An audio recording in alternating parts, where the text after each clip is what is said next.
So check this out, guys.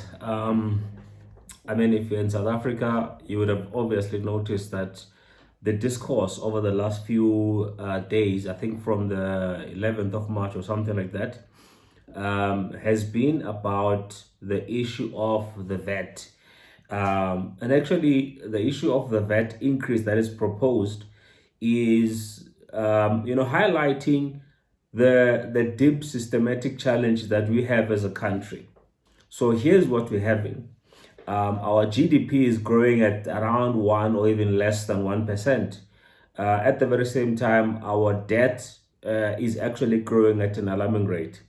Now we have got government expenditure that continues to grow, but there is no growth in GDP that is able to offset that. Now countries all over the world, they all have debts, or most of them have got debts, and that is acceptable. It's only acceptable if you've got debt that is growing, but the money that the countries are borrowing, it actually goes into growing the economy. So meaning more people are going to get gainful employment. There's going to be job opportunities. There's going to be business opportunities.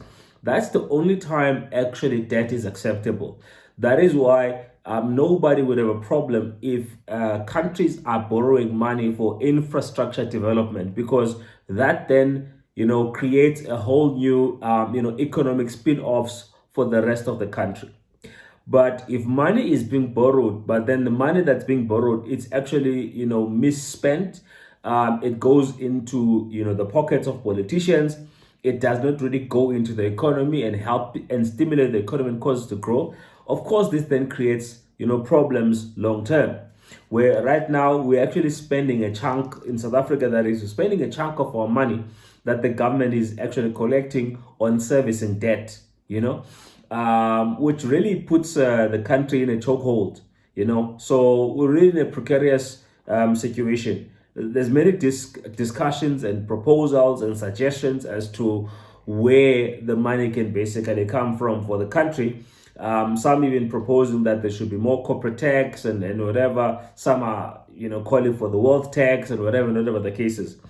But if you really look at the tax code, world over, it is designed in such a way that the government knows that there's only so much that the government can do. The private sector plays a huge role. So there has to be a balance between the government creating an environment that helps private company, or make it conducive for private companies to risk their capital, risk their reputation, in order to create opportunities whereby the rest of the populace then gets to benefit in terms of jobs and other small business opportunities that basically may arise from there. So so there's a lot of debates about this, but I think for me, what's really been the core of my message over the last few years has always been about entrepreneurship, right? Because we're finding ourselves in a situation whereby over the last 30 years, maybe even more, what you would have realized if you were to study this, you will realize that the cost of living has actually been rising. You've got two kinds of inflation. You've got the official inflation rate, you've got the real inflation rate. And that is what you and I feel in our pockets whenever we go and we do groceries, right? Or we do shopping of any kind. You will see that year on year, things are becoming more and more expensive, right? That's what the Nobel Prize winner, Professor Milton Friedman, actually calls. He calls inflation taxation without regulation, right?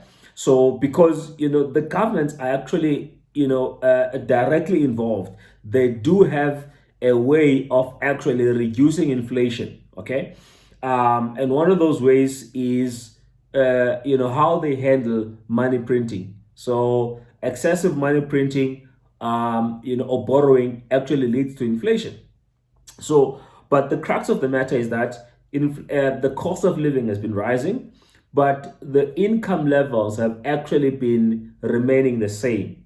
All right. So, in other words, professionals back in the day, doctors, lawyers, accountants, engineers, those people were actually well off. They were comfortably in the middle class. with 2.5 kids, white picket fence, everything was hunky-dory. But today, it's almost like if you are a graduate and you go out and you look for work, that 5 years from now, 10 years from now, you are possibly going to be in a worse of situation. Yes, your income might grow to a certain level, but then the cost of basic things like buying a home, buying a vehicle, taking your kids to a good school, all of those things, the cost of actually doing that is actually rising at an alarming rate. So what's the solution? Well, if you look at first world countries, USA and all these other places, you'll find that people don't rely on one source of income. Even if you're a couple, but they still every each maybe one or both people in the couple will actually go out and earn more money. They'll have side gigs. That is why there is a rise of this thing called the gig economy, whereby somebody has got a day job, but then once they're done with the day job, they've got something else that they will do. Whether it's going to be driving an Uber, whether it's going to be offering lessons, whether it's going to be creating content, whatever it is. And the truth of the matter is that if we were to be intentional about looking for additional income streams, you'll find that we actually do not really have an excuse.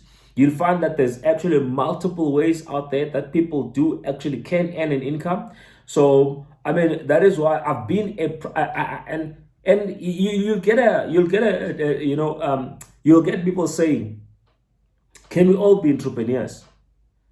And for me, it depends on what you mean. It depends on who you're talking to, because I do honestly believe that we can all be entrepreneurial. By that, I don't mean that you have to quit your job and be an Elon Musk tomorrow. No, what I'm saying is that you can find something that you can do that can make you extra income. Even if it's doing, selling something on the side, creating an e-commerce website, creating, a course. Let's say you are an expert golfer, or more than the average person, about golf. Why don't you create a course about? Why don't you create content about that?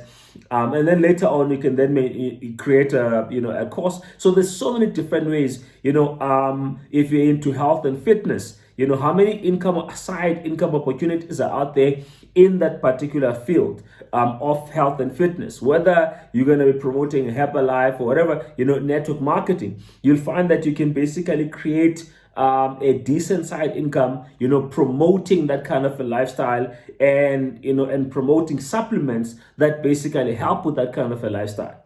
And if you're a person that loves like innovation, new things and stuff like that, so there's things like AI, there's things like blockchain technology, there's things like cryptocurrencies. Why don't you study those things and then maybe even create content around those things, right? Educate people around those things, or even become an affiliate around those things, whether it's an affiliate for an exchange, affiliate for a cryptocurrency wallet, affiliate for a DeFi platform. There's so many different things that we can actually think of. There's a guy, he actually once, I was in an event in Panama. This guy gave a talk on stage in front of 12,000 people. Depending on who he's talking to, somebody can get offended, somebody can get motivated. But I'll tell you what my stance was.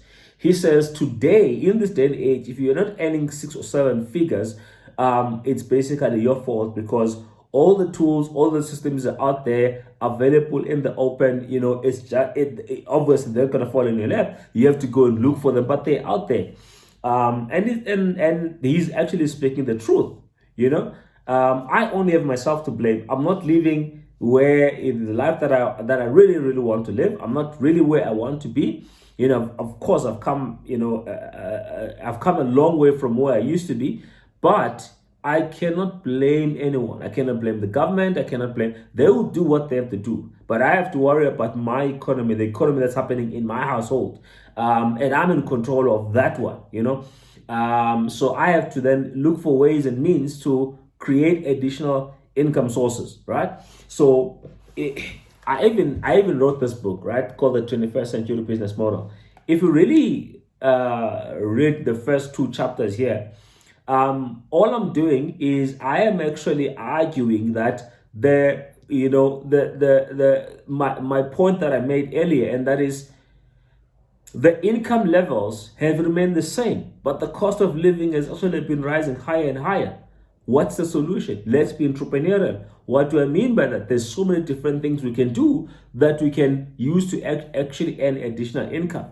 And I talk about my journey in this entrepreneurial venture, whereby I had a job. I realized that it was not going to take me where I wanted to go, and I decided to take things into my hands. And then I went and got into business. Right, first ever business I did was as a labor only subcontractor, where I gathered people who've got the skills, and I went and looked for a job. And I got the job, and these guys were doing the work, but I realized again, the amount of money I was making there was actually quite limited. Then I looked for other opportunities. Then I got into real estate. The real estate, yes, I did well. I actually sold properties for about 7 years of my life. And I learned quite a lot, made a lot of connections in that process. But then I realized even here, my leverage is limited, and I understood that for me to create wealth, I need to find leverage. And that's when I found network marketing. And not just network marketing, but network marketing within the digital asset space, which is Bitcoin and Bitcoin mining. So in this book, all I do is I share my story, but most importantly, in the opening chapters, I argue the point that we should all be entrepreneurial. We should all be finding something to do that will earn us, additional income, and not just depend on the fact that I've got a degree, I'm a professional, I'm at this, I'm at that.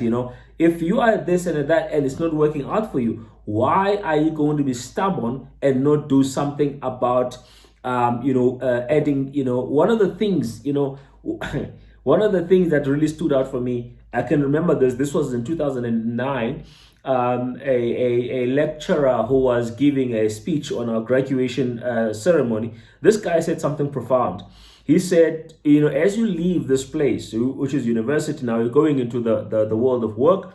He says one of the best things you can have, the best attitudes you can have is, go out there and be a student. Your ability to unlearn and relearn on a continuous basis will be your biggest asset. And this is very profound. The fact that you got a degree 5 years ago, 10 years ago, 20 years ago, does not mean that you are still 100% in the know. You have to unlearn and relearn, because there's so much information, there's so much knowledge, there's so much advancement in the world that is happening every single day. So you cannot hold on for dear life on something that you learned 20 years ago. You need to unlearn and relearn, right? So, and one of the things I had to unlearn and relearn was the fact that I need to find a way for me to earn an income apart from just, a job, So, and that's what I've done over the last 10 years, really educating people and encouraging people to find alternative ways of actually earning an income, because guys, it's not going to get better. It's actually going to get worse, right? And therefore you need to mind the economy within. The economy without, there's really nothing much we can do except to insulate ourselves by strengthening and fortifying our own internal economy. Let me know if you find value in this video, and don't forget to order your copy of the 21st Century Business Model. Cheers.